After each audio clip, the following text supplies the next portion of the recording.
Hi, I'm Vikky O'Brien. I live in Malton in North Yorkshire. We've had a balustrade fitted by James today on a very sunny day. We've had a lot of work done over the years and we've had a lot of contractors, and I would like to say that James is right up there as among the best that I've ever dealt with. We've had some issues and they've really helped us to work out a really good solution for some of the problems that we've had.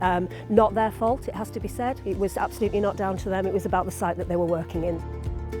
The specification when James came was that we wanted a line of sight right down the garden, so we decided to go for a frameless balustrade so that we had an unblocked view. He's really straightforward, really clear about what needs to be done, helps you work through problems where you might encounter them, and we did. It wasn't a straightforward job for him. So yeah, he's been a real pleasure to work with. I would happily recommend James to friends or family members. I think the thing that makes him stand out is he's so friendly and his communication is spot on.